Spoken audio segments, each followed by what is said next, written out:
அந்த வேடுவ குலத்துல பிறந்தவளால இவளுக்கு சபரின்னு பேர். இவளுக்கு ஒரு பேர் இருந்ததா கூட தெரியல. ஒரு அப்பா அம்மா வந்து இவளுக்கு ஒரு பேர் வச்சதா கூட இல்லை நமக்கு. அவ பாட்டுக்கு இப்படிதான் சஞ்சாரம் அப்படின்றது. அப்ப அவளை கூப்பிட்டா உடனே அவ கை நடுங்கிறது. அவர்கள்லாம் சொல்றா, இல்லம்மா நீ பண்ணின இந்த ஒரு பணிவிடையில குருநாதர் உகந்து இருக்கார், உன்னை கூப்பிட்டு ஏதாவது அனுகிரகம் பண்ணணும்னு உன்னை கூப்பிடுறார். அவள் தூரத்துல வந்து நிக்கிறா, மதங்கர் அப்படியே அவளை பார்க்கிறார். உனக்கு இந்த ஆசிரமத்திலேயே மர உரி கொடுப்பா, அந்த மர உரிய கட்டிக்கோ.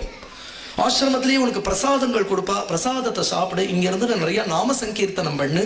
ஆசிரமத்துல உன்னால முடிஞ்ச பணிவிடைகளை பண்ணு. கோசாலை இருக்கு, பசுக்களை நீ முடிஞ்ச பூ புஷ்பங்களை மாலை தொடுத்து கொடு. உன்னால என்ன கைங்கரியம் பண்ண முடியுமோ ஆசிரமத்துல இருந்துட்டு, ஆனா விடாமல் நாம சங்கீர்த்தனம் பண்ணி இங்கே. இதை விட என்ன ஆனந்தம் வேணும்? இதை விட என்ன பாக்கியம் வேணும் இல்லையா? ஆசிரமத்திலேயே பகவானோட சரணச்சாயில இருந்து. அதனால இங்க வந்த மாத்திரத்துல ஒருத்தருக்கு பக்தி ஞான வைராக்கியத்துக்கு வேற பிரயாசப்படவே வேண்டாம். ஆசிரமத்துல வாசம் பண்ணி விசாம